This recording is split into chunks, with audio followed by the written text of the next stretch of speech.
Welcome back to the double leg. I'm one half of the show, HOF Picks. The other half of the show, the parlay. Joining me in to break down some UFC 301. Let's get into it.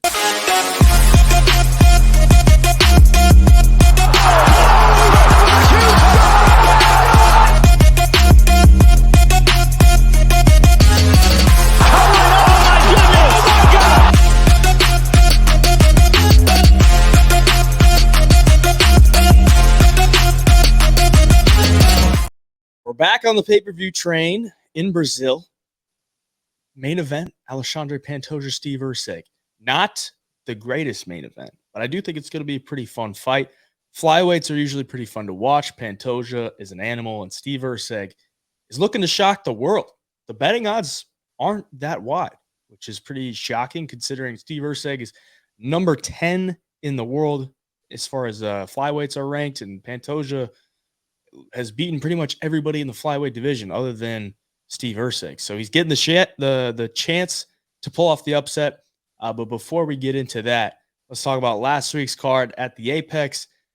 Mateusz Nicolau getting knocked out in the main event. As far as bets go, I was down just under 2 units and really just came down to 2 decisions. Otherwise, we would have been in the profit. We had Figlak on the money line. If we win that one, or if we get that decision, we're up in the profit. And then we have Machado on the money line as well. If we win that one, we're up over 3 units. If we just get one of those, we're in the profit, but we didn't get either. So we're down a little bit. And looking to rewrite or rejoin the path of the profit going into UFC 300. So decent card last week. And we're moving on to the pay-per-view. How'd it go for you last week? Yeah, last week started out a little slow. I couldn't get, certain bets to hit. I thought Marnik Man and what's her name should have ended inside the distance. Ketlin Souza should have ended inside the distance. I had that play at plus 200. Souza couldn't stay off of her back. Is what it is. Had another few losses on some sprinkled long shot plays. And then the main card hits and we hit Guskov for 2 units, or 2-unit play to win over 3 units. I had under 4.5 in the main event, which cashed easy. And I was telling you, I was so close to hammering Alex Perez because the odds were just off. And I laid off. I decided to pass and take that under 4.5. But at the end of the day, I ended up 2.74 unit profit on the night. It was good to get in the win column there, head into UFC 301. Notoriously, the double leg. We've been doing really good on pay-per-views. I'm excited for this card. I think there's a lot of opportunities to make money. And there's some really good spots on this one, man. I can't wait to talk about it. Yeah, I really like this card. I know it's not the biggest or most stacked pay-per-view that we've seen, considering we're coming off of UFC 300, and even UFC 299 was absolutely stacked. From a betting standpoint, I love this card. And from a fan's perspective, I love the card as well. Like, a lot of interesting matchups, not the biggest or the most name value, but like it's a solid card. And we're in Brazil. I think there's a Brazilian in every single fight on the card. So they're going to show out for their people. We got the return of Jose Aldo as well in the co-main event, so it should be a good card. We're going to go through and break down every single fight. We'll give you a pick. But if you want the bets, you can jump in the Home of Fight Discord, and that's where you'll get all of our bets for this card and then any card after that. Every single week, we drop our bets in there Friday or Saturday, every single one of them, and we've been on a good run. I know I just said I was in loss last week, but before that, profitable in 6 of the last 7 cards. So we're looking to keep the train rolling on the hot streak. Let's get into it. Started with the first fight of the night. Kevin Borjas coming in as a slight dog against Alessandro Costa. Costa, 28 years of age.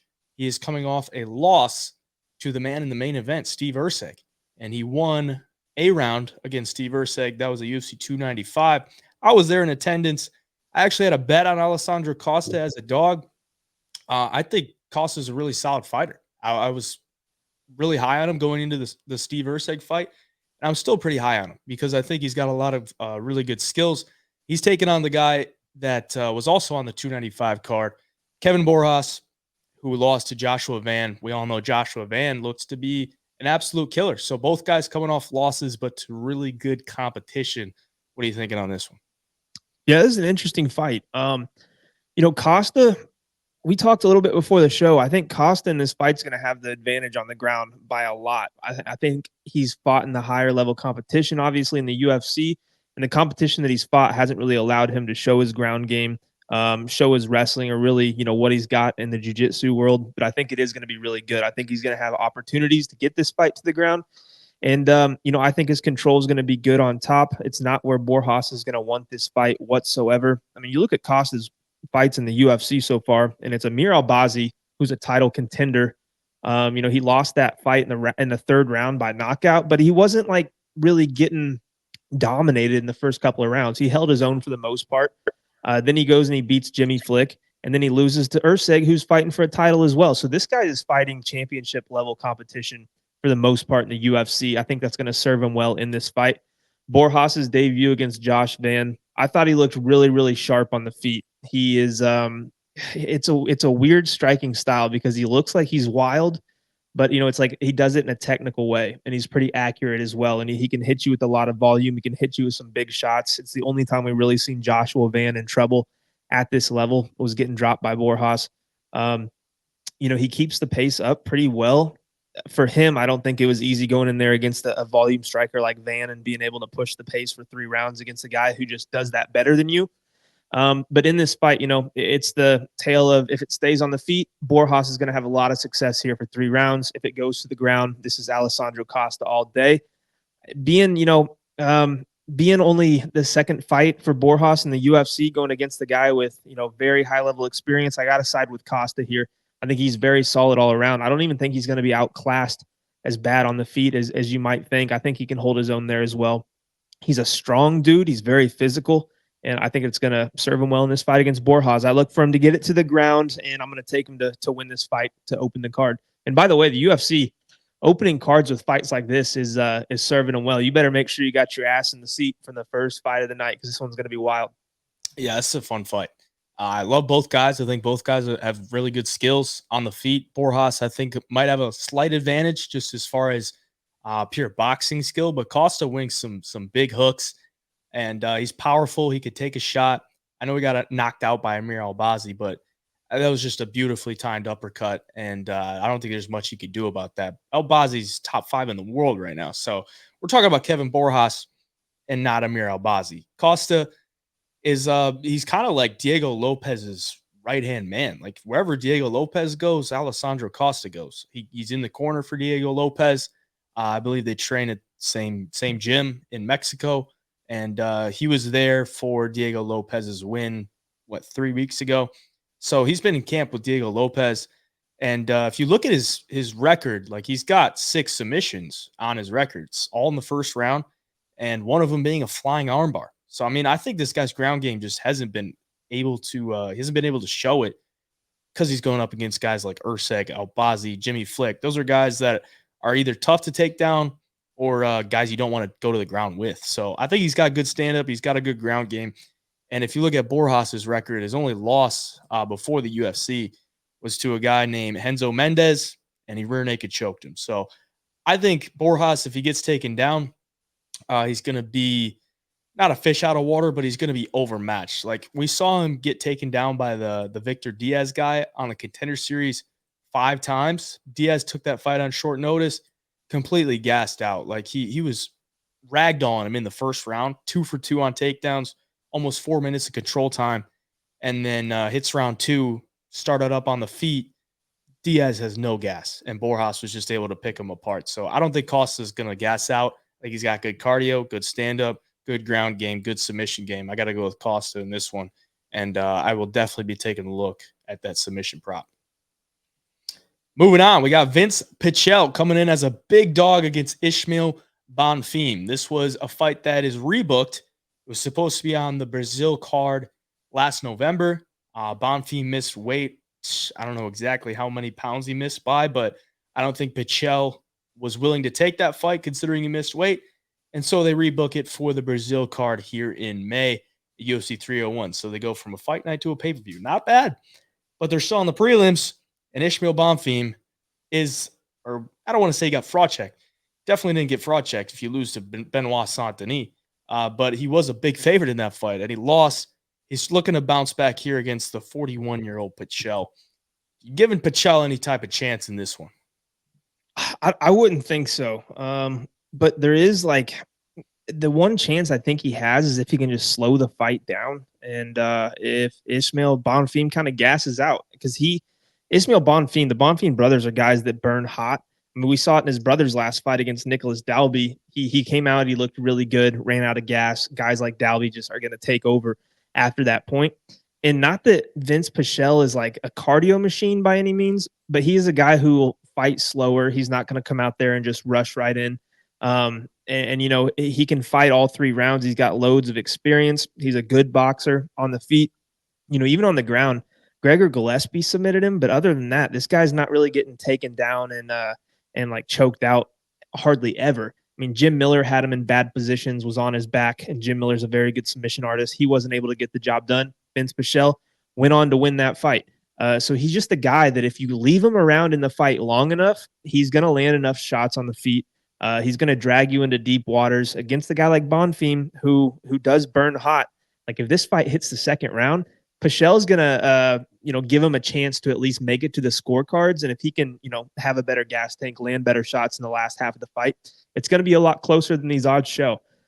I could see, you know, Vince Pichel being what, 40, 41 years old. I mean, I can definitely see Bonfim coming out here and just starching him as well.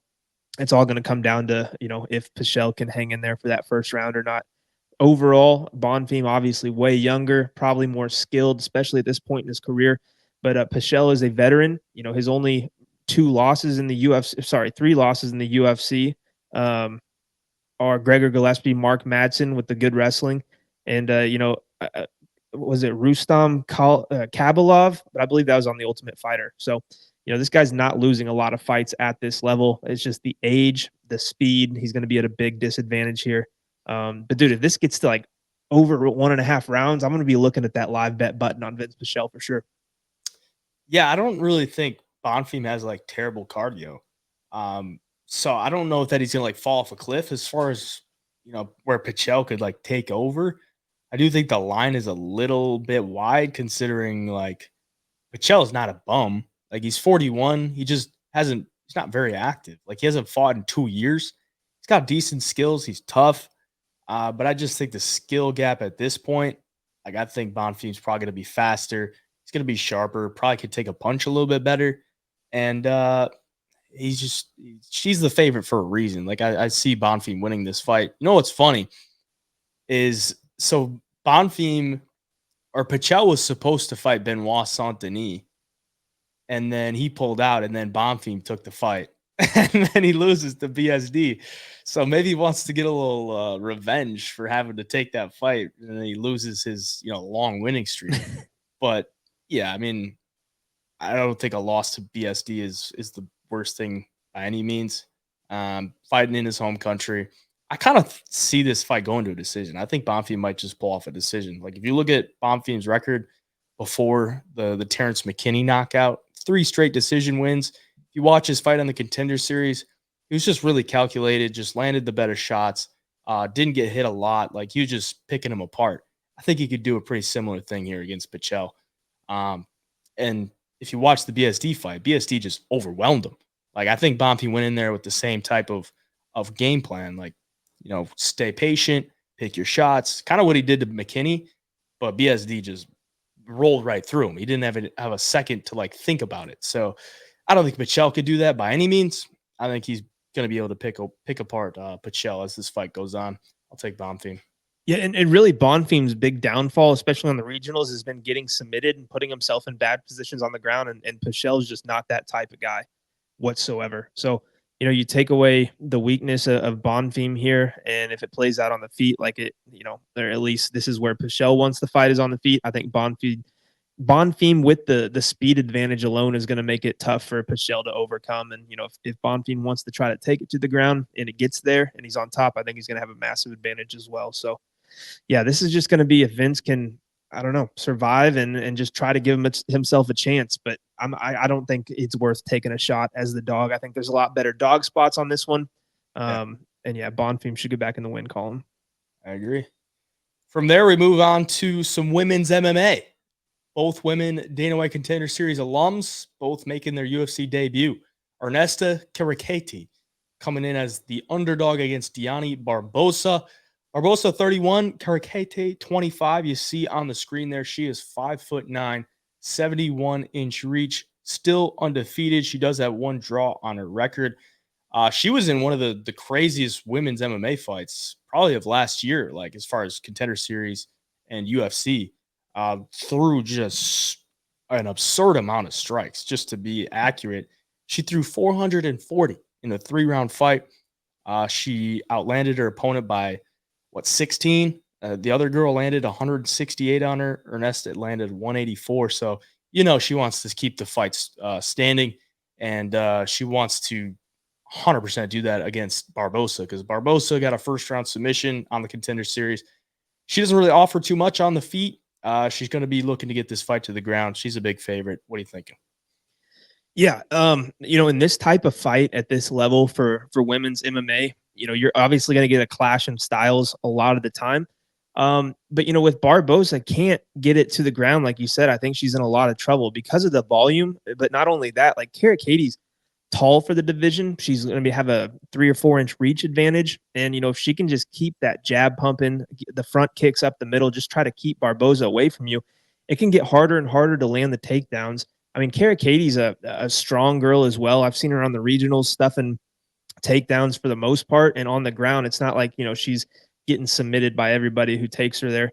But I do think, the biggest advantage is going to be on the feet for her. I mean, in this whole entire fight for either girl, this is going to be Kareckaite's world. She's going to look really good while it is on the feet.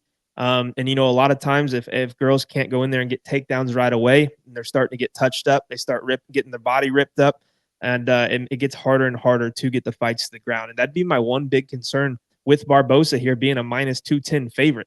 But on the flip side, like, she could come out and get the first takedown and she's going to look minus 500 because she is very good on the ground. She locks up subs really well.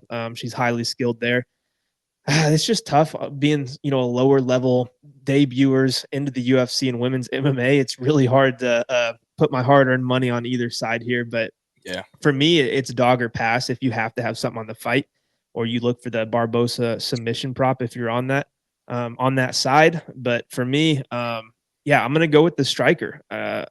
We see it time and time again, striking damage outweighs the control time. I think she's longer. She's bigger. I like that advantage for the strikers going up against grapplers at this level. So I'm going to take Kareckaite, probably not playing it. Like I said, this is a very a dicey fight to be having your money on. It's kind of a sit back and watch, and then, maybe fade or ride with the fighter the next time they're out. But for me, I'm going to take the dog or pass for me. Yeah, so I bet on Kareckaite in the Contender Series. She was like a slight dog, and we cashed it, obviously. And I saw the line for this one, and I'm like, I really want to get to Kareckaite because at plus 165, if she can keep this fight on the feet, like, she's going to look minus 300, minus 400. But after I watched the film, I just don't think I can do it. Like, if you watch the film on Kareckaite, she's fighting not good fighters. Like, she fought this girl, Leatisha Blot from France. She went to a draw. Down. Yeah, she went to a draw with her the first time. Second time that they fought, she won by split decision. She was getting taken down pretty easily. And I don't think this Blot chick has like any type of submission ability. And she was taking her down fairly easily. And I don't think Kareckaite is going to be able to keep this fight on the feet. Barbosa doesn't have like some great takedowns by any means, but she's pretty crafty in the way that she does it. Like, she's able to hit some trips. She even like throws this right hand and then steps outside of you and then just trips you. So it's like you don't even see it coming. So I think she'll be able to get this fight to the ground. I'll probably be looking for like a Barbosa sub type prop. I don't know that I'd throw the minus 210 in a parlay, but I think Barbosa probably wins this fight just based on the fact that she's levels above her on the ground. Once it hits the ground, I think she's going to be pretty dangerous. And she's fought a lot better competition. Like, Jenna Bishop's in the PFL now, still undefeated.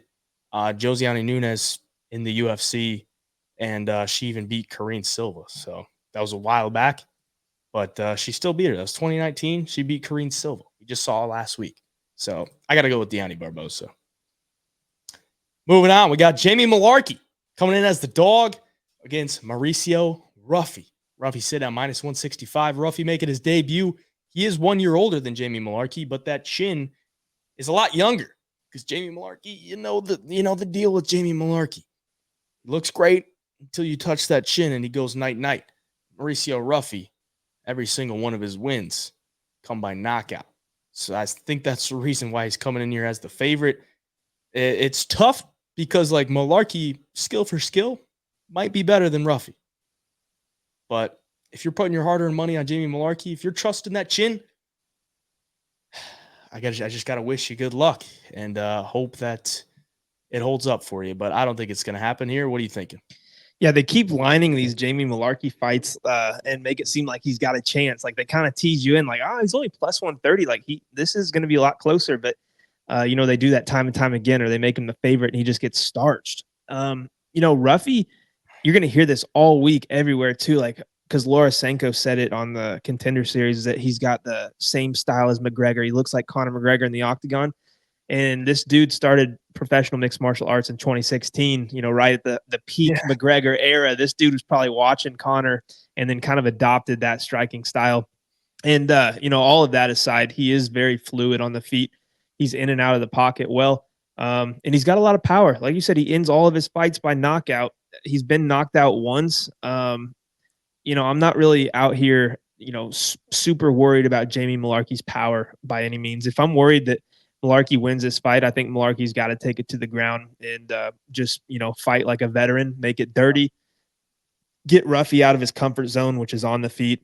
But, a lot of times we see this a lot of the time. A guy makes his debut in the UFC against a veteran like Mullarkey, and Mullarkey does have success with the grappling. He just knows, how to win fights a little more than these guys making their debut. But that being said, you're really gambling with a guy with a true glass jaw because Mullarkey is getting starched by literally a lot. I mean, everybody, it seems like at this point in his career. And it seems like the chin just gets a little bit worse each time. And then you're going to put a good striker in front of him once again. Like I'm not willing to pay the minus 165 on a debuter against a vet, but I think Ruffy goes out there and he can find the chin again. Watching him on the Contender Series, like Ruffy is very composed on the feet too. Like he was fighting like he's been at this level for a long time. He's not a guy that came in like frantic and spastic. He was pretty dialed in. I expect him to be the same in this fight against Mullarkey, and I'll be looking at that knockout prop sometime in the first and second round for sure. Yeah, man, Jamie Mullarkey's just been one that's tough for me. Like I can't figure the guy out. Like I bet against him in the Prado fight. I don't think I bet on him in the Naimov fight. But he lost that one as a big favorite. I bet against him against Makdessi. I thought Makdessi did enough to beat him. He pulls off a win. I bet on him against Nasrat. I'm like, Nasrat ain't got no power. Like, come on. He just knocks him out in the first round. So it's like the skills are there. It's just a matter of time before he gets caught on the chin. And I think Ruffy's got some very solid power. And it was impressive to watch him against the Raymond Magomedov guy on the Contender Series because I think that guy's pretty solid. Like that guy beat Impa Kasanganay back not even 2 years ago, or maybe it was 2 years ago. But Impa looks like an absolute stud. So I think Ruffy probably KOs him here in round 1 or 2. But now that I said that, Mullarkey's probably going to turn into Habib out there and be wrestling his ass off. But credit to Ruffy, man. He showed he can go against those Russians, and maybe he just still finds a KO from the ground and pound or something like that. But yeah, I got to go with Ruffy. That's the thing with Mullarkey. It's like against Prado, you're like, oh man, this guy's chin might be starting to go. Prado's a big hitter, and then he comes out there and he makes it boring as shit. And like, it's like when I do bet on him against like Hack Press, it's like, where was that in that fight? Like he just stood and traded with him. So yeah, I mean, Jamie Mullarkey's a guy that unless he's like plus 300 or 400, it's better to just look at props in the fight or take the other guy at chalk because any second of the fight he can just get put down. Yeah. After that Hack Press fight, I'm like, there's no way. Doesn't matter who he's going up against. I'm not putting my hard-earned money on that chin ever again. Not doing it again. So and Ruffy's a strong dude too. Like he's not a weak guy. Like I think it'll be a lot harder to take him down than people think. Like a guy like Mullarkey, at least. Yeah, I like him this week. Moving on, we got Joaquim Silva coming in as a slight dog against Drakkar Klose. Drakkar Klose coming in at minus 180. Both men past the 35-year age. And I mean, they don't really look that old, and they don't really have too many fights. So it's not like these guys are some old veterans. They are veterans of the sport, but they're not, a ton of miles. Jakar Klose coming off the slam knockout win to Joe Selecki, and Joaquim Silva coming off a win against Clay Guida. Interesting fight here. What are you thinking? Yeah, very interesting fight. For Klose, I bet against him in the Joe Selecki fight because he was coming off of the layoff, a little bit older. Kind of got caught up in a little bit of his arm in a possible arm bar or triangle, and then he just gets the slam knockout, which was pretty sick. But Jakar Klose is a guy who has good wins on his record. He beat Hoffa Garcia by decision. It's not easy to go 3 rounds with Hoffa Garcia when he's taking guys down, and it's not an easy guy to beat. He beaten dangerous guys and lasted with him all 3 rounds against guys like Christos Yagos, Bobby Green. He's beaten. Jakar Klose overall, outside of the Beneil Dariush fight, has really put together a solid career in the UFC. And for Joaquim Silva, like, he's fought all the great fighters too, coming off of I guess he beat Clay Guida most recently, but after that, or before that, loses to Arman Sarukian. He's fought in the Neil Magny's, Ricky Glenn, Nasrat Hakparas, Jared Gordon. Like, this guy's fighting at a high level as well. For Jakar Klose, though, it's like, I like the guy. I like his style. I think he's fun to watch. But, if he doesn't get that slam knockout or doesn't pick up Selecki, does he get submitted right away? It's interesting to me. Like, I'm pretty sure it was it Jeremy Stevens that pushed him and completely, fucked his neck up for a while. Yeah. And he had to have surgery and he was out a long time. Like, you mix that kind of thing in with being 37 years old, it makes me a little hesitant.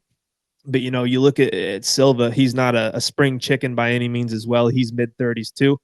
If I'm looking at this fight from a standpoint of who is the more dangerous fighter, I think I got to go with Joaquim Silva. Like, the guy's got really good BJJ. We've seen his hands go against like Arman Sarukian. He had him hurt and almost dead to rights, and Sarukian was able to land the takedown and survive. But even though he's the more dangerous fighter, he's also probably the more chinny fighter. We've seen him take knockouts to guys like Ricky Glenn, Nasrat Hakparas. I think Hakparas has only knocked out him and Jamie Mullarkey like in his long UFC career.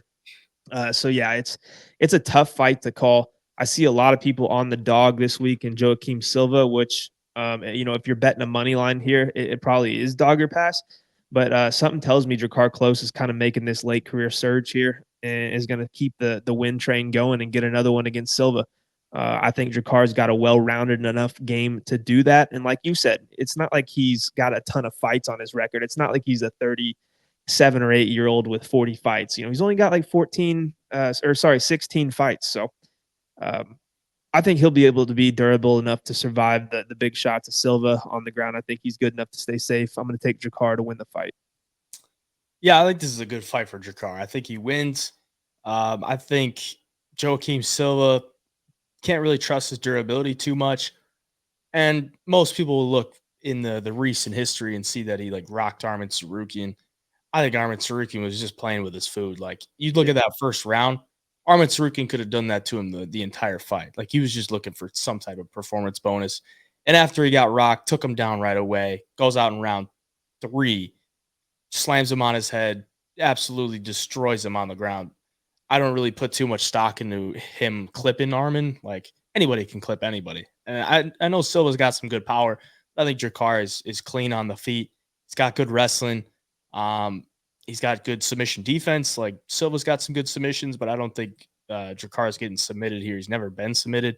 The only guy that he's been knocked out by is Beneil Dariush, which just turned into an absolute firefight, and he got hit with some bombs and took the loss there. But he's got better wins. I just think Jakar wins this fight, and I don't honestly mind like a minus 170 price on it. I think it's a solid fight for him. He's going into enemy territory. I think he could pull off a dub. I'll take him. Yeah, my last thing on this fight is, it's, Neto BJJ. He's known for his, submissions and stuff, and he's got great jiu-jitsu. But in his UFC career, Joaquim Silva has 0 submission wins. Bro, so it started, man. I bet on him to get the sub against Clay Guida. Yeah, and he had the guillotine, and Clay Guida's been submitted 11 times, man. Yeah. How do you not get the submission on Clay Guida, man? Like, Good Lord, Yeah. where's this BJJ we're putting in our tags now? Come on. Yeah, and you mix that in with Jakar Klose has never been submitted in his professional career. So, and you look at Jakar, not to the knockout. He's only lost one time by knockout. And that was the Beneil Dariush. He does have a lot of decision wins, 6 knockouts, 8 decisions. Like that's his wins.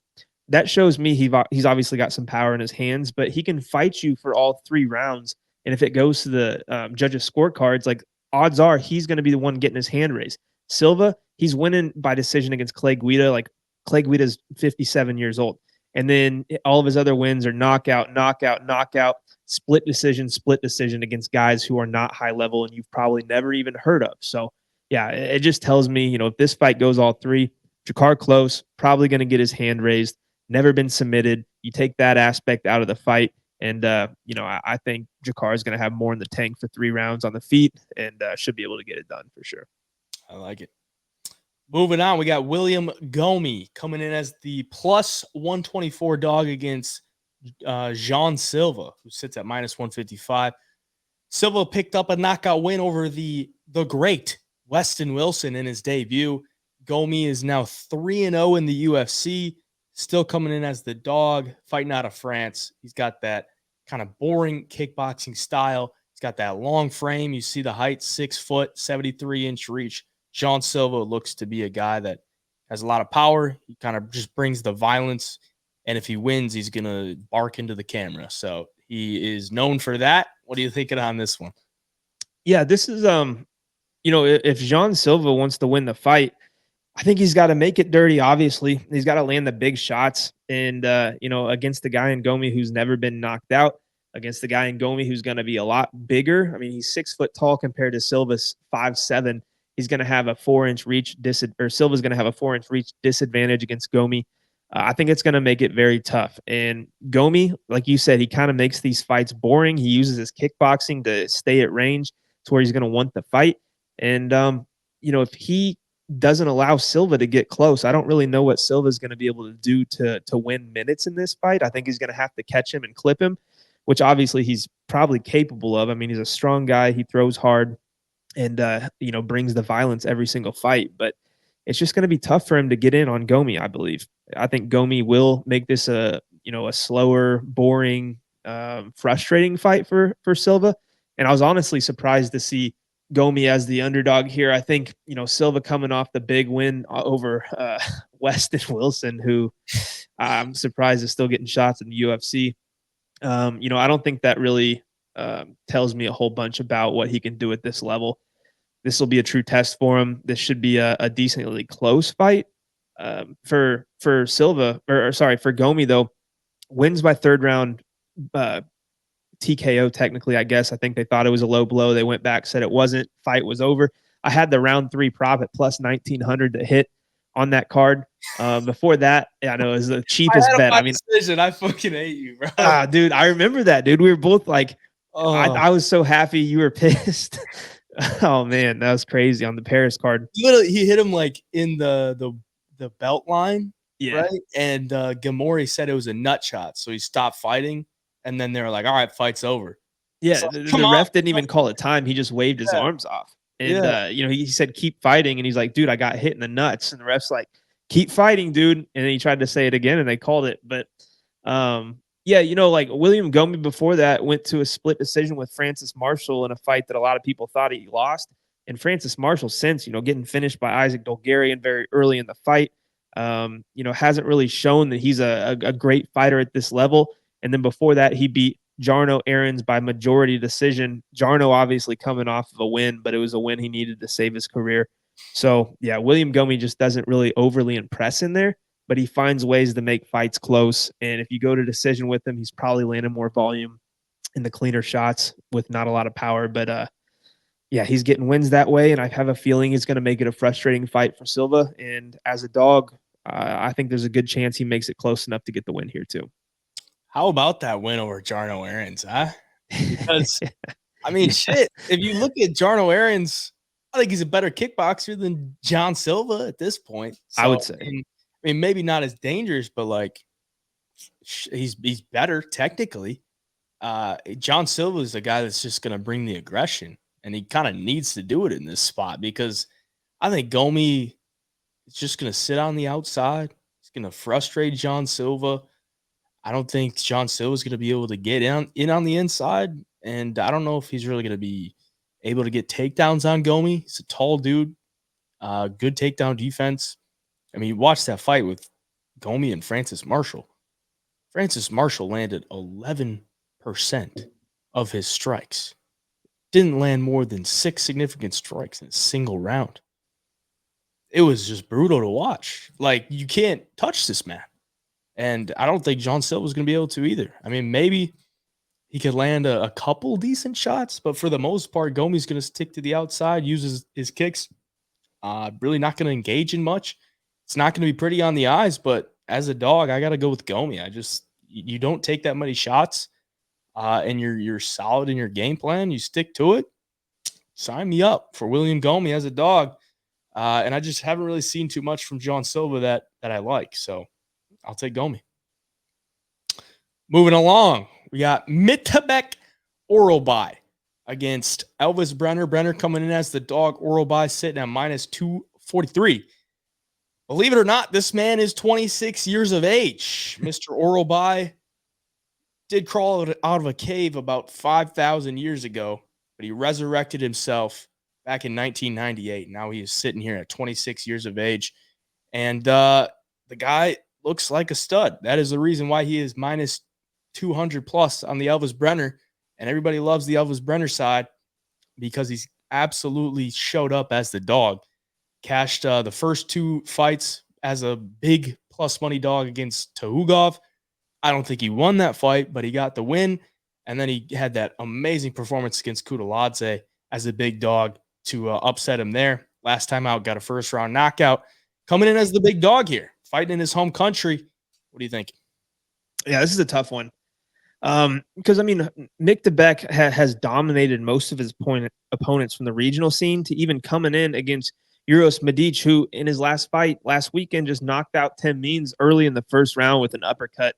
He was able to eat those same shots from Uros. I mean, you saw in that fight, Orolbai was shaken and pretty rocked on his feet early in the first round, but he stuck with it. He got to the hips. Got some takedowns and then, just stuck with it going into the second round, took him down, and that was all she wrote. Once he got on the back, he was able to find the neck, and he's just a very, very dominant grappler, and it serves him well in a lot of his fights. And if he can't find the subs, a lot of times he's got aggressive ground and pound. He can finish the fights that way as well. But for Elvis Brener, like, he's coming from a camp in Diego Lima shoot the box where, those guys are hard to submit, and they're very well versed on the ground. And they're very dangerous there as well. So if Orolbai comes in here looking for takedowns and gets them, he's always going to have his neck in trouble. I think Brenner's always going to have a chance to win this fight. But, you dive deeper into Elvis Brener. I think he is a good fighter. I think he's a fun fighter. But like you said, probably should have lost his debut to Kugov and then was getting whooped by Guram Kutateladze until he gassed out and Brener got the late finish. And, his last fight was against Kanan Kraszewski, who was, I believe, making his UFC debut in that fight as well. Yeah. So he hasn't really, I don't know. He's impressive with his finishes, but the part of the fight leading up to it, so there's times he's just getting beat. And Orolbai's a guy, if you let him get ahead on the scorecards, I think he's just going to keep wearing you down, and you're going to have to clip him with something. I don't think he's a guy that's really going to slow down enough for Brener to take over the fight. So yeah, I got to lean with Orolbai to win this one. I think he is a very good prospect. I think he's got a lot more to show. And, this is going to be, I wouldn't say a huge step up in competition from Uros Medic, but this is another very, very tough opponent, another dog who's going to be there for all 3 rounds, a guy that's going to be very hard to finish in the fight. So yeah, I got to stick with Orolbai, but man, Brener just every single time he's a dog like this, he comes through, man. It's hard to ignore that price tag. I don't think Orolbai is a guy you should be playing at minus 243. If you put him in a parlay, you're probably going to be sweating at moments in the fight. But I do think he over. All right, we're back. We had some technical difficulties, but we're just wrapping up the Elvis Brener Orolbai situation. You gave your take. Sounds like you're picking Orolbai, but you're kind of scared of the Elvis Brener side. Just Yeah. that right? Yeah, no, I think Orolbai should win the fight, but for Brener, I've thought that the last couple of his fights, and he's always a dog, and he's always coming through. So it makes it tough for me to be confident in a guy like Orolbai when Elvis Brener just pulls these wins out of his hat every single time as the dog. Yeah, I think Elvis Brener might be the trap of the card because you're getting a good plus money price tag, and everybody sees the last two performances, like the big highlight knockout against Krzyzewski round 1, the big upset win knockout round 3 against Guram. But those are 2 of his only 3 knockouts in his career. It's not like this guy has some heavy hands. He's a submission guy. And if you look at, his fights before he came into the UFC, he's fighting at featherweight. He's not a big 155er. And he's gotten all of his losses come by decision. And I don't think he beat Zubara Tuhugov. I thought he lost that fight. So realistically, I don't know. I just think Elvis Brener, yes, a junkyard dog. He showed a lot of heart in the UFC, but I don't really think he's that great. Like I think he's a dog, but I don't think he's that great. And I look at Orolbai. He fought at 170 on the regional scene. Now he's moving down to 155. He's going to be so much bigger, so much stronger. And if you watch a lot of his fights, it looks like he'll stand with guys kind of on the regional scene, maybe get his feet a little bit wet, get some big knockout wins, and then comes into the UFC against Medic, kind of gets touched up in the first minute or two. And then he's like, all right, I'm going to do what I'm best at. Grapples him up, absolutely dominates him in the wrestling, and then gets the submission in round 2. So I think he's legit. I think he's really legit.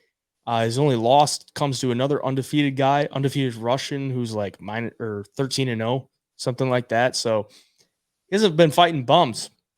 He trains at a Team Alpha Male. I think he's the real deal. I think should be the rightful favorite here. I don't think minus 240 is really that crazy, considering Tuhugov was minus 450, and it was a close fight, but I thought he won the fight. Guram was minus 500 or something like that. Like, let's just think about this. Like, Guram was winning that fight. He was up 2 rounds, and then he got knocked out round 3. Guram was like minus 500, minus 600. Mm-hmm. If Brener doesn't knock him out in the last 2 minutes, Orolbai might be minus 400 here, minus 500, something like that. Like, I think he's that good. I'm going to go with the Orolbai side. Maybe it ages badly and Brener pulls off another win, but I think he should be able to grapple him up.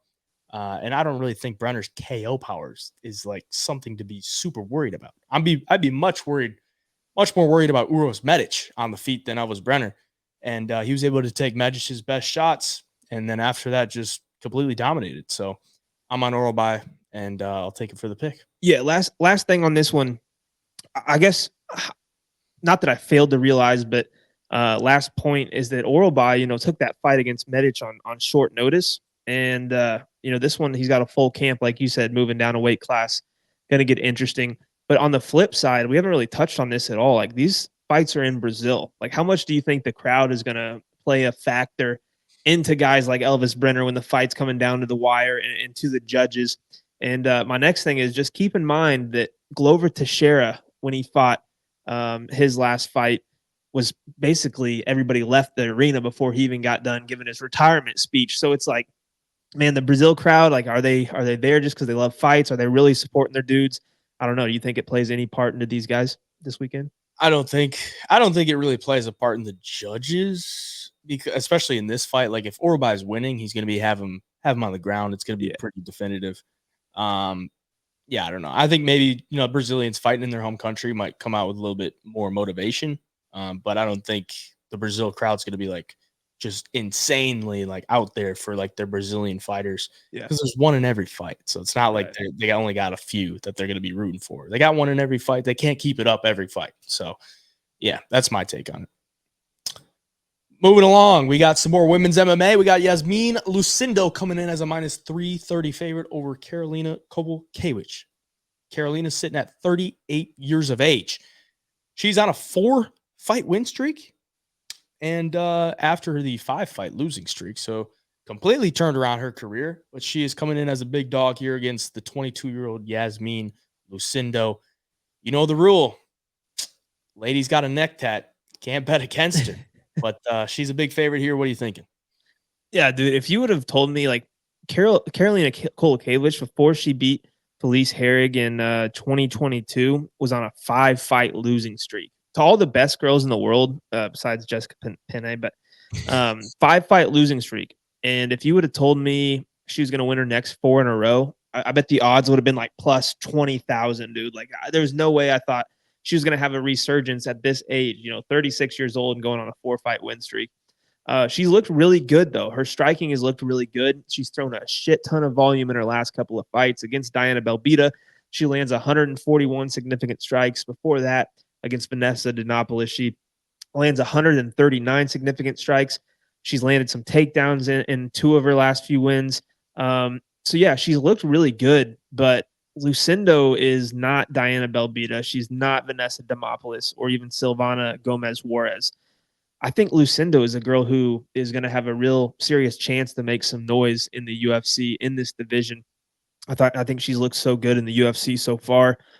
She did have the loss to Yasmin Jauregui, who's another girl, outside of the loss to Denise Gomes. She's looked like an absolute savage too, especially on the feet. After that loss, she beats Brogan Walker badly for 3 rounds. She submits Polyana Viana on the ground. And now she's getting a 38-year-old who, has lost to a lot of girls in the UFC. She's beaten, kind of the middle of the pack, lower tier girls. And I put Lucindo better than every single girl Karolina Kowalkiewicz has beat in the last couple of years on her 4-fight win streak. I think Lucindo is a lot better than all of them. So, yeah, I do think she wins this fight. I think, Kowalkiewicz is going to have to keep it on the feet, obviously, and that's going to be her best shot. But even then, I think Lucindo's striking is pretty good too.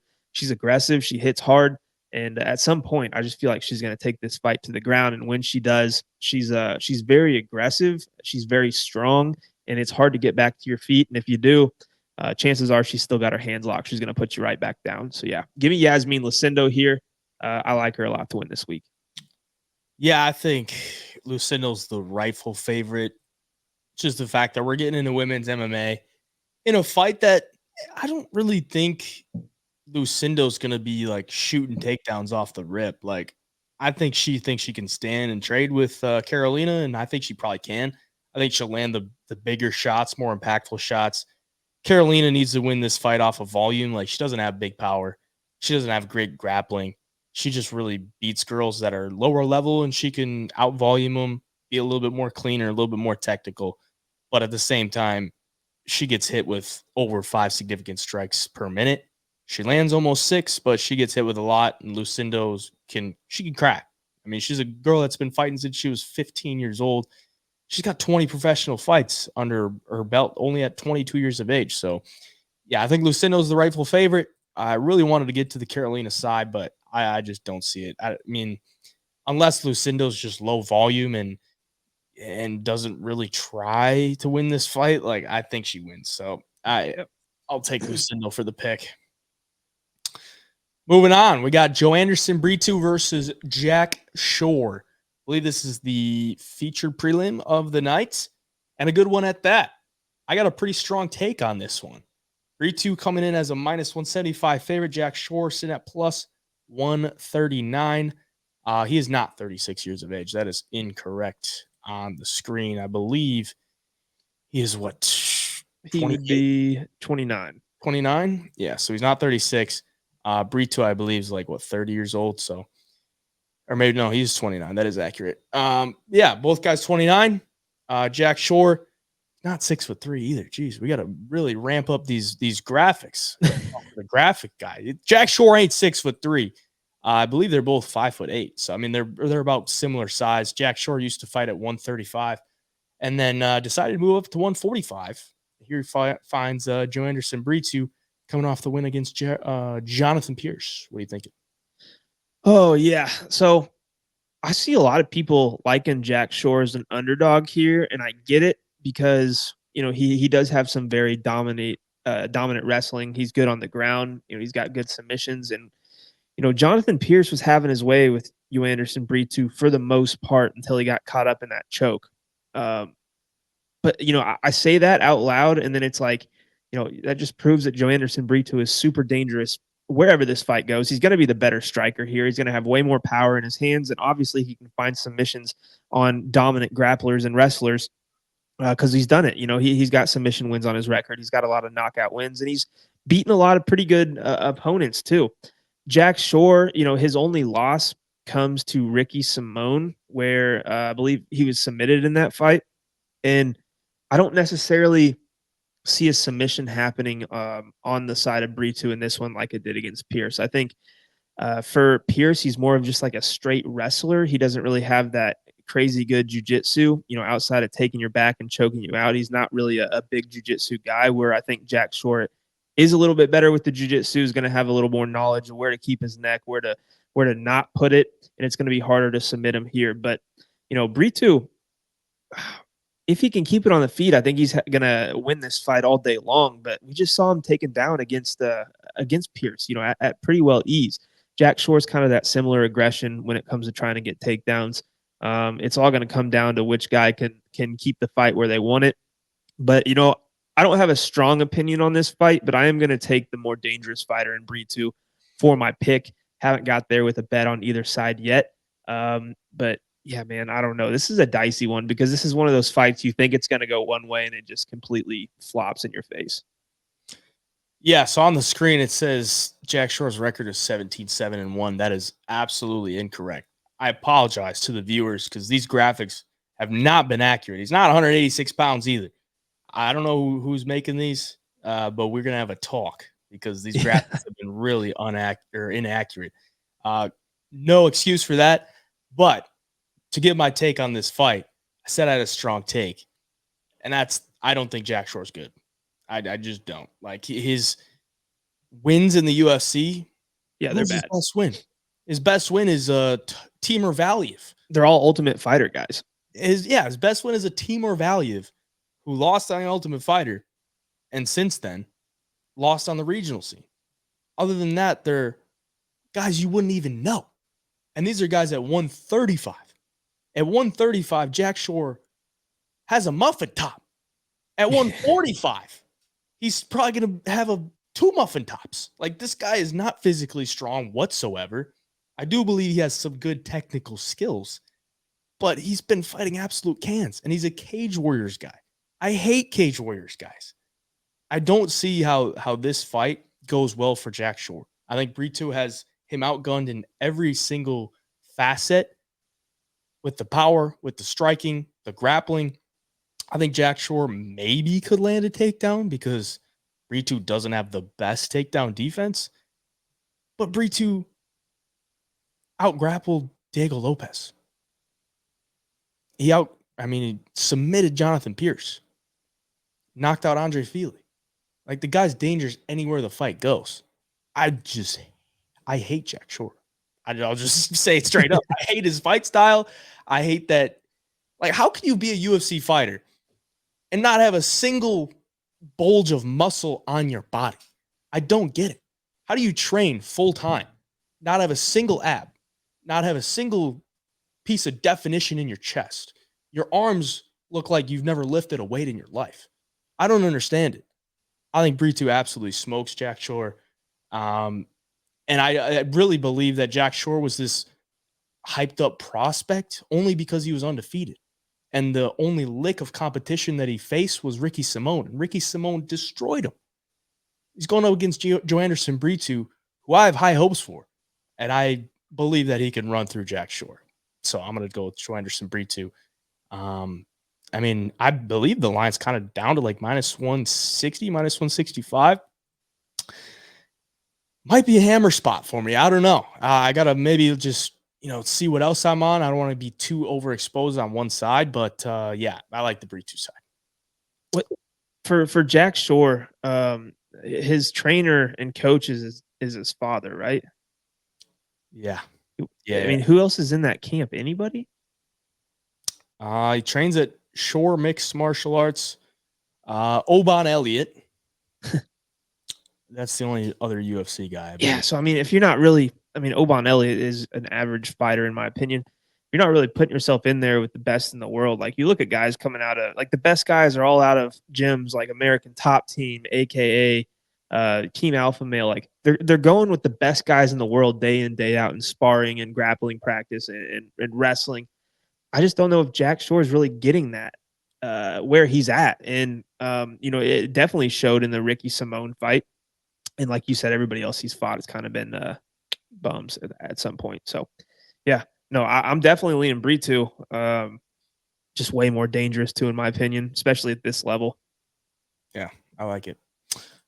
Moving along, we got Kyle Borralho. He's coming in as a big favorite against Paul Craig.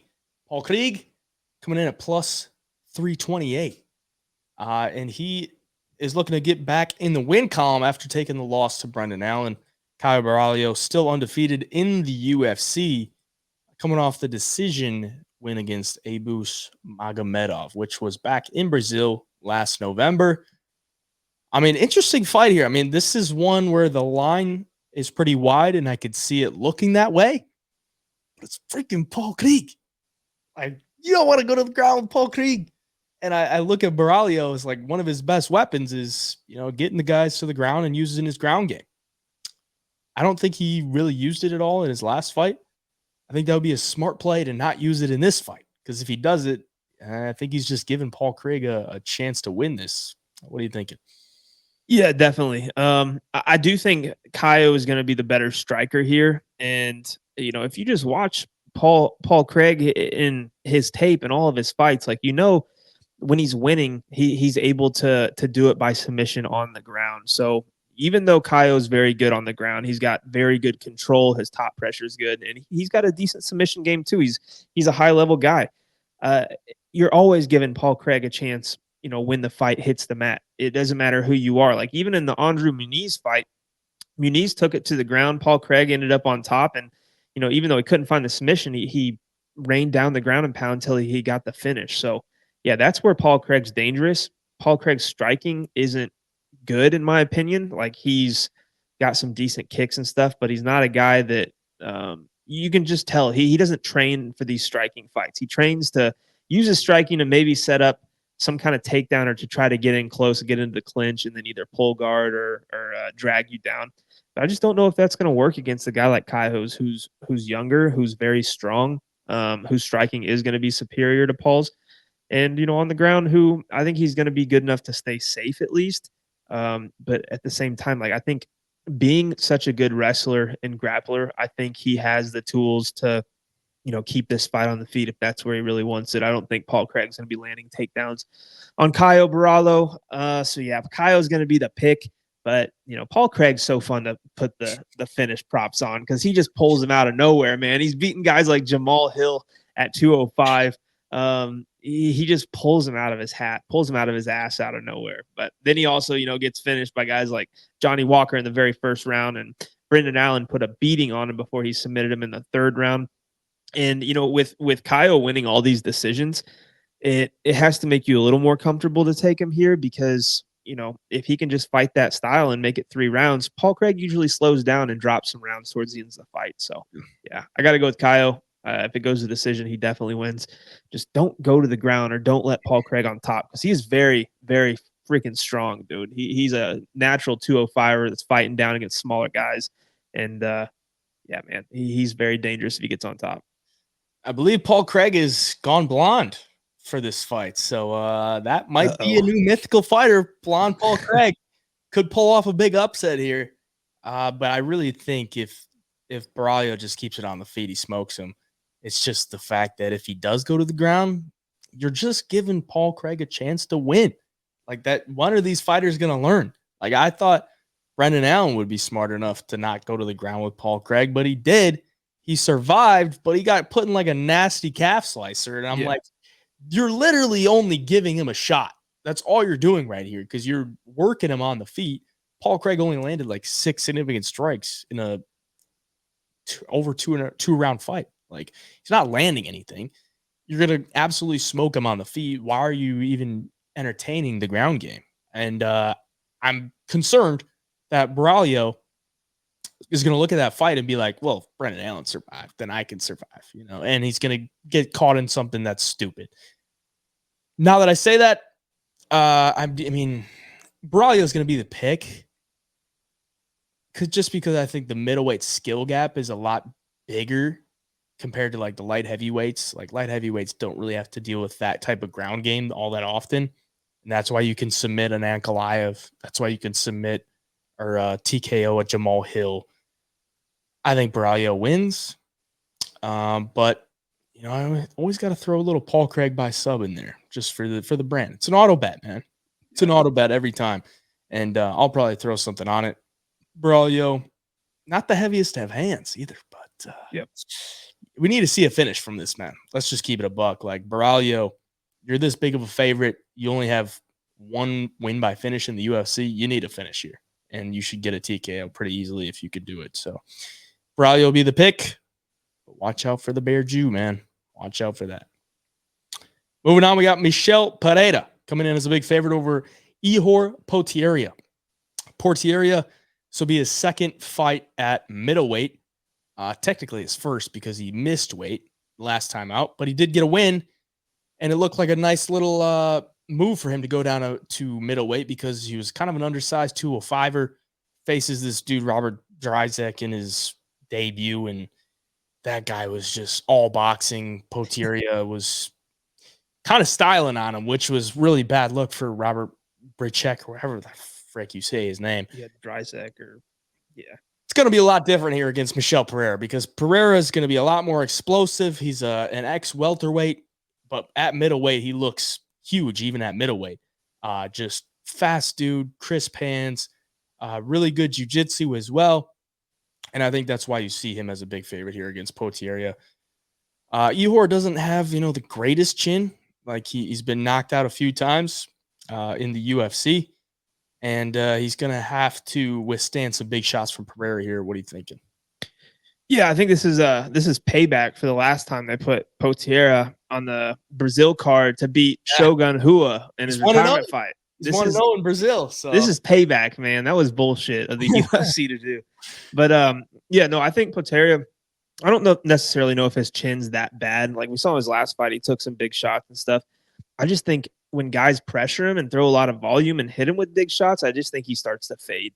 Like, we saw it against Carlos Olberg, finished him with ground strikes, and then Rodolfo Bellato, he almost had Bellato out of there and then gassed out and ended up getting finished from ground and pound.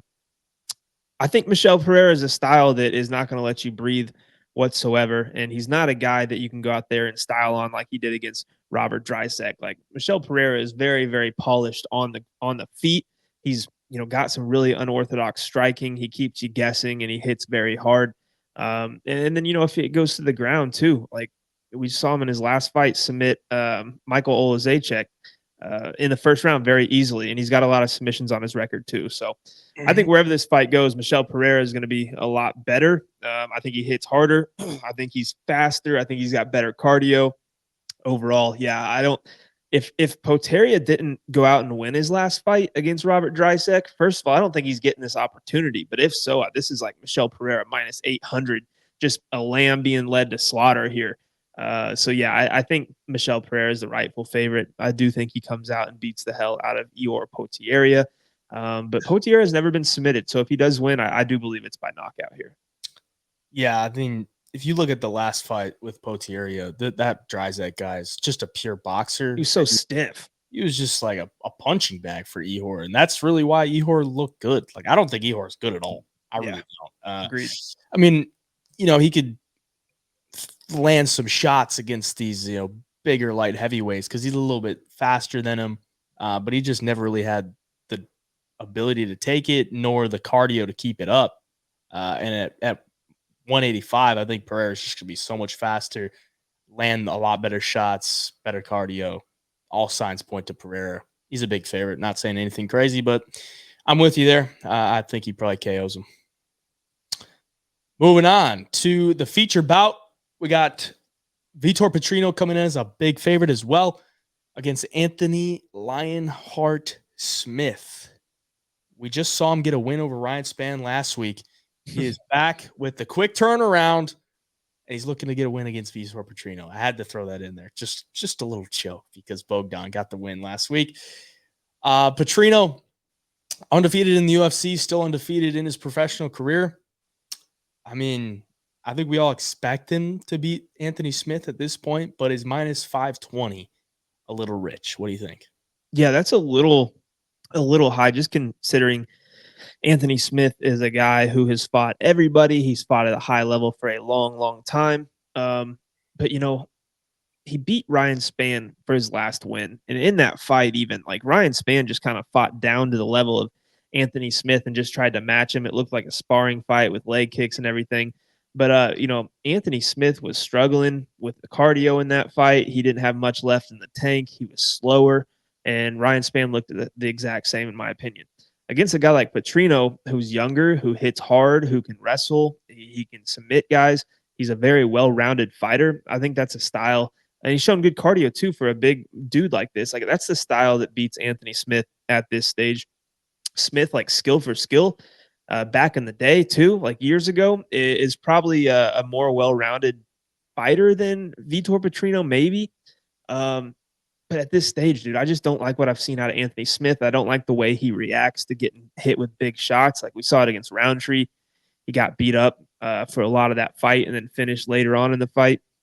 And Petrino's a guy like he's another dude that hits very hard. He's undefeated in the UFC. We've seen him knock guys out. We've seen him take dudes down and submit them. We've seen him grind out decision wins. Like, this guy can kind of win by any measure necessary. Anthony Smith, it wasn't that long ago that he was getting knocked out by Khalil Roundtree either. He's got to be getting close to the end of his career. So I don't think he wins this fight. Line might be a tad wide. Minus 520 is always dicey at any stage of mixed martial arts because it is a fight. But I do think Vitor Petrino beats Smith here. Yeah, it's like Smith. It's not like he looked terrible in fights. Like, the last fight against Roundtree, like, he was still keeping pace somewhat with Roundtree. Like, he would land some shots. His timing wasn't terrible. But, like, everything that Khalil threw and landed just felt so much more impactful than anything Anthony Smith was thrown at him. And eventually he did get knocked out. Like, I would love the Petrino side if he just threw more. Like, it's at times he just looks low volume. But when he does commit to his strikes, like, he hurts guys, like, really bad. But he just doesn't throw that often. Like, he's got a good jab, really solid jab. I wish he would throw it more. He's got decent leg kicks, really good lead left hook. He's athletic. He's got good grappling, good wrestling. I think he's kind of the complete package at this point. And he's just kind of been working on his skills throughout the UFC, especially the ground game. I just don't really understand, like, the IQ. Like, why isn't he not going out and just putting dudes away? Like, I think he could do it pretty easily, but he just doesn't do it. So that just kind of scares me at minus 520 if he's just going to play around with Anthony Smith. But in all reality, I think he beats Anthony Smith pretty easily. I think the only way that he could give Anthony Smith a chance to win this is if he goes to the ground, gets reversed or something like that, starts playing the ground game with Anthony Smith. Because, yeah, Anthony Smith might not have the best durability at this point in his career, but if you get on the ground with him, his jiu-jitsu is still pretty solid. So that'd be one red flag, but I think Petrino could KO him on the feet pretty easily and should be able to put him away. If this dude gets another decision win, I'm just like, what are we doing here, Vitor? You should be smoking these guys. But honestly, that's not a bad path as far as betting wise goes. Like, I don't think Petrino by decision would be off the table. Like, Anthony Smith is still tough. It's not like he's got some glass chin. Like, he'll get rocked, but he'll stay in there. So honestly, I want to see the Petrino decision line before I say anything, but might be something that I play. Moving on to the co-main event. We got Jose Aldo coming in as a slight dog against Jonathan Martinez. I believe Martinez is up more so to minus 150, minus 160 at this point, but Aldo coming back for his return fight. He's been out for over 2 years. Last fight was Marab, but he's not been inactive. He's had 3 boxing matches, 2 of them to complete cans, one of them to Jeremy Stevens, where he went to a draw, and then he won the other 2 against the cans. So he's been active. He's been training. He's been doing his thing. And I believe this is his last fight on his UFC contract. So that does make me a little worried, like if he's just taking this to get that over with and he wants to do something else, or if he's actually coming back because he wants to, be a contender in the UFC again. But either way, he's getting a young and up and coming hungry guy in Jonathan Martinez, who's on a big win streak. And he's a dangerous guy. And he's the favorite, which is somewhat shocking, but I can also believe it. What are you thinking? Yeah, this it concerns me for Aldo. Like, I don't know. I feel like he's just trying to ride out the contract. If I'm being honest, you could tell when he retired, he seemed like he was done with it. Got in some boxing matches, like you said, against Can. He's going to decision against these guys. Draw with Jeremy Stevens, who hadn't had the best end of his career by any means. And now he's coming back against a guy who is, like you said, young and hungry, who's very dangerous. And it's going to be kind of like the passing of the torch for the leg kickers, if I'm being honest. Like, Martinez finishes guys with the leg kicks badly. Like, Adrian Yanez had no chance in that fight. He came out and he got his leg absolutely kicked off, fell to the ground multiple times. Eventually, the ref had to step in because it was getting so bad. And, taking an aging Aldo, who's this old, who's had that long of a career, who's taken a ton of damage since the Conor McGregor fight, really, it is concerning to me because you look at Aldo's last wins when he was active. It's Chito Vera, who we found out is kind of stationary. He's a slow starter, and you got good striking and you're defensively sound and can take a punch, like, you're probably going to beat Chito Vera at this level. Pedro Munoz loses a lot of fights, doesn't have a lot of power in the hands. He's not out here finishing a ton of the guys. And then Rob Font, who it's kind of the same story. Like, Rob Font wins fights, but he also gets battered in a lot of fights as well. And he won all those fights by decision. And then he loses to Marab and he retires. So, yeah, Martinez coming in here. The one problem I have with Martinez that I think would make him so much better of a fighter is if he let the hands go. Everything he threw in that Yanez fight was a kick. I don't know if he threw a single punch in that fight. Like, I know he did, but you just don't notice him because he's so kick heavy. Which, I mean, against a guy like Aldo, who's older and does have, probably some legs that have a ton of miles on them, maybe it works against Aldo as well. Martinez, too, does have some pretty decent offensive of grappling and wrestling, and defensively, he's pretty sound, too. I just don't know where Aldo comes out here and steals this fight away from Martinez. I don't think he's going to knock him out. I don't think he's going to be a lot better than Martinez anywhere at this stage in his career either. So, I'm going to ride with Martinez. I got a lot of red flags for Jose Aldo taking this fight. I mean, I'm sure he's pumped up because it's in Brazil, last fight, right off into the sunset. But I think that whole mindset could really turn on him, and it could be a not a good ending to his career here. Yeah, I've gone back and forth in this fight. Like, when it got announced, and even just last night, like, I'm thinking Jonathan Martinez. And then I watched some film on Jose Aldo, like, just how he's going to deal with those leg kicks. And you're going to hear it from everybody this week if you're listening to breakdowns from Martinez about the leg kicks. They're no joke. Like, they're really not. Like, that is one of the biggest weapons that you can have in MMA at this point. Like, he hides behind those kicks very well, and they aren't just like little touching kicks. Like, they're slapping hard. And I watched Aldo's kick defense. It's really good. But the problem is the way that you beat Jonathan Martinez, you can't just defend leg kicks. Like, you either have to be in or out. You have to be way on the outside where he can't reach you with the kicks, or you have to be in the pocket unleashing combinations. And that's what Davey Grant did. Like, that's the last guy that beat Jonathan Martinez. If you watch that fight, Davey Grant was landing a lot of body kicks of his own, a lot of teep kicks to push him away. And then when he did go, he was in boxing range, and he would let the hands go, rip to the body, and ultimately caught him with a left hook that sat him down and knocked him out. The problem that I see with Jose Aldo is, like, he's a guy that'll stand at kick range. He's not going to be in or out.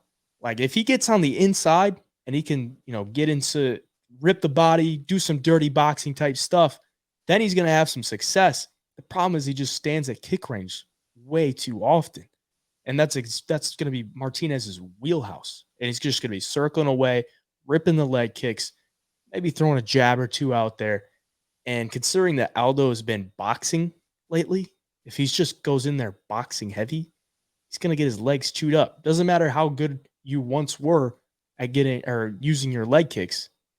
I think I got to go with Jonathan Martinez. Like, of course, the age, the motivation coming into this fight, I think is all on the side of Jonathan Martinez. And I don't know that Aldo's style really is a positive going against Martinez. You're kind of just playing into his strength if you stand at kicking range, like. So I'm on the Martinez side. I don't necessarily love it as like a favorite because Aldo does have good boxing. He could clip him. Like Martinez has been knocked out a couple times, I believe. And I don't believe he has great boxing himself. It's just those leg kicks. He stands at range. He's going to get chewed up. That's why I'm going to go with Martinez. Like it. Moving on. We got Alexandre Pantoja looking to defend his belt against Steve Erceg in the main event. Pantoja comes in at a minus 240 favorite. I believe that's getting bought down a little bit. I believe he's like minus 200 right now. But he is 34 years of age, taking on Erceg, who has 3 fights in the UFC, coming off the big knockout win against Matt Schnell. Before that, beat Alessandro Costa, who we talked about before, and David Dvorak, who was ranked at the time. He hasn't even been in the UFC for a year yet.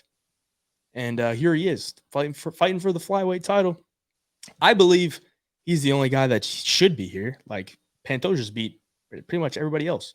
So I think Erceg somewhat is the rightful guy to be in there, but it is pretty quick in his UFC career. So it's looking like a David versus Goliath, but the betting odds really don't show that. What are you thinking? Yeah, it's a really interesting fight. Man, I can't think of the last person to get a title shot within a year coming into the UFC. Like, people knew Erceg from the regional scene because he'd beaten some, good guys on the regional scene. But outside of like Yuri Prohaska, who got a title shot within 2 or 3 fights, I can't really think of the last one to really do it in the UFC off the top of my head. Like Michael Chandler, but he was, yeah, but he's Bellator world champ for a while and had a massive name coming into the UFC.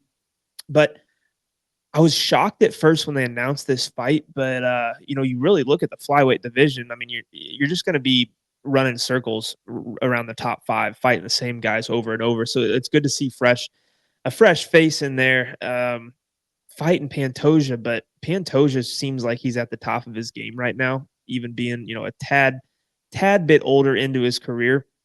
He's been very good against guys that are good strikers. If he lands the takedowns, Pantoja's very good with the control. He's not getting as many submissions in his last couple of fights like you would think, having all these takedowns. Like, he landed 8 takedowns against Brandon Royval. Royval is good at getting back to his feet. He landed 6 against Brandon Moreno. Never really had him in too much trouble. Erceg on the feet is kind of a wild card. Like, he's not a guy you think of going out there and knocking everybody out, but he's so accurate and he's so sharp with his striking to where we saw against Matt Schnell. Like, if you catch him just right, like, I think anybody drops from that left hand he hit Schnell with. Perfect hook, perfect timing. And he's going to have to rely on that against Pantoja because there will be times when he is playing the game of trying to defend takedowns and not getting pushed flat on your back by Pantoja. But on the feet, I think he's going to have moments. Like, Pantoja's hittable. We see a lot of people hit him. We saw in his last fight against Royval, like, he ate 111 significant strikes in that fight. Like, he's there to be hit, but he is very tough. And if you can't put him away, chances are at some point in the fight, he is going to drag you down and he's going to win minutes. But I think Erceg wins moments in this fight. 5 rounds. Erceg has shown no problem with the gas tank over 3 rounds. I don't expect him to come in here and have a big gas tank issue in a 5-rounder. He just seems like a guy who is built for fighting to the distance. Like, you just watch him, and he seems like he's always got energy. I'll be interested to see what happens when he is trying to defend, 8, 9, and take down number 10. But I don't know. Something about him seems like he's ready for this moment. I've got a weird feeling about this week. We see this kind of stuff in the UFC all the time. Underdogs on a big card, really getting their moment to shine and cementing himself into history. I like Steve Erceg a lot, man. At the dog price at nearly plus 200, it's kind of hard not to take a chance on him. We see a lot of these underdogs cashing in main events, especially on pay-per-views. Wild shit happens. We saw it last week with Perez, at this similar price right here. So, yeah, man, I'm gonna take a shot on Steve Erceg here. I think it's his time. Pantoja been the champ for a couple of fights, a tad bit older, mid-30s, but Erceg's he's just something about him that I like, and I'm definitely going to take a shot on him. I'm interested to see how you're feeling about it because I know you've made some big money on Pantoja this past year.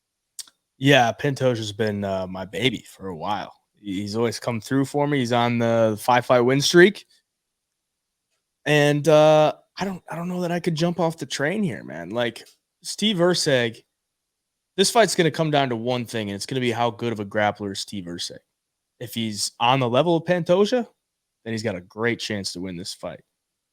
But I don't think he's going to be. Like, I think Pantoja's on another level than most anybody in the UFC as far as takedowns go, as far as jiu-jitsu goes, flowing in these grappling situations. Like, I think Pantoja is one of the best. Brandon Moreno's a great grappler. Royval's a great grappler. Even Alex Perez is a great grappler when, as far as, takedown defense goes. He has some great takedown defense, and he's just been able to whoop up on these guys. And even if you look at the Manel Kape fight with Pantoja outstruck him on the feet. And I don't think Erceg is necessarily going to be able to get comfortable in his striking because Pantoja is just brings chaos to you. Like, he throws in combinations, these big hooks. He lands. He lands pretty hard when he does. He throws hard. And Erceg's going to have the cleaner technical striking, but I don't know that he's going to be able to use it because it's not like Pantoja's just going to sit there and box with you.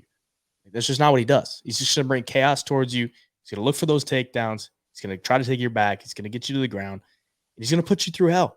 And he's shown he can go 5 rounds. Like, his last 2 fights went 5 rounds. And he always looks kind of tired, but he always finds a way to continue his dominance throughout the fight. I honestly kind of lean this fight going to a decision because I think Erceg is probably good enough to not get finished on the ground, and Pantoja's never been finished. I don't believe Erceg's ever been finished. So I kind of see this fight going 5 rounds, and I see Pantoja as the minute winner. Got the experience. I think he's levels above anybody in the flyweight division at this point. I just think it's tough to take Steve Erceg. 3 fights in the UFC. His best win is to Matt Schnell, who everybody knocks out at this point. That's another thing. It's like, can you really be confident that Steve Erceg is going to knock out Pantoja? Pantoja never been knocked out, and Steve Erceg has 2 KOs on his record. And one of them being Matt Schnell.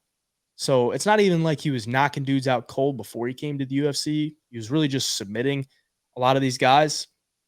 One of them being Shannon Ross. Couldn't even knock out Shannon Ross. He had to submit him. No, but jokes aside, I like Pantoja here. I love Pantoja. I think he's an absolute stud. And I'm honestly shocked to see that this line is coming down from, minus 240. I just looked. He's minus 190. It's one of those Brito moments. I'm like, do I have to go in on Pantoja? Because I just don't think anybody beats him at this point. It's about all I got. Erceg, I love Erceg. I think he's a future champion, but at this point, I just can't go with him. Yeah, I think the decision for Pantoja is a good look because you look at the build of Erceg. He is long. He's got long limbs, taller than Pantoja, and sometimes those guys are harder to control, and they're harder to sink your hooks in and put yourself in a chance to get a submission. Like we saw it against Royval. Royval is similarly built to Steve Erceg, taller for the division, long, and Pantoja had trouble keeping him down. I could see that case here for Erceg too, but at the same time, even though you get up once from Pantoja, you're going back down at some point because Pantoja is relentless with it. Dude, so the decision look, I like it. You watched that fight against Royval? Royval was doing everything he could to not accept the bottom position, and he still got held down for almost 16 minutes of the fight. Got taken down 8 times. Like, he would get to the ground, be hammering away with these fists, trying to work back up, but Pantoja just found a way to keep him down there. Like, guy's a stud on the ground. And I'm really interested to see how good Erceg's ground game is, because it's going to get tested here. And, you know, if Pantoja doesn't have success early, then, you know, Erceg might be able to take over, but I don't see that happening. I think Pantoja beats him. Steve Erceg, just that new shiny toy. Everybody sees the big odds. He's beaten everybody in the UFC in his 3 fights. And, you know, everybody's got the hard eyes towards Steve Erceg to come in here as a plus 200, but they forget. I think people forget how durable, for one, Pantoja is. He's gone the distance 5 rounds in his last few, which, you know, is hard to do, but he's showing that he can do that and still, you know, secure these wins. I don't know if Steve Erceg, we don't know if he might be ready for it. We just don't know if he's ready for it. Like, that's a long time to be in there against a guy who's a certified champion, who has a style that is very hard to beat because he's relentless with the takedowns. And it's an exhausting pace he keeps to, and an exhausting style to fight. So, yeah, if Pantoja, I hope he keeps coming down in the price. You might be able to get a discount on him. Shit, if that hits like minus 150, even minus 160, bro, I'd be licking my chops. Yeah. I mean, he comes out to many, man. I can't not go against him. You know, like, that's the dog right there. And he's in Brazil. Exactly, too. You know, defending in his home country. Yep. Give me Pantoja all day. That's the breakdown for UFC 301. Once again, we just gave you the breakdowns and the picks, but if you want the bets, you can jump in the Home of Fight Picks Premium Discord. Link is down in the description below. You can follow us at Home of Picks on the IG. Appreciate y'all for watching. Hit the subscription button for us and the like button. You can follow me at HOF Picks on all the medias. I'll give out some free plays there. Where can they find you? All social medias at the Parlay MMA. Appreciate y'all. Till next time, the Double Leg signing up.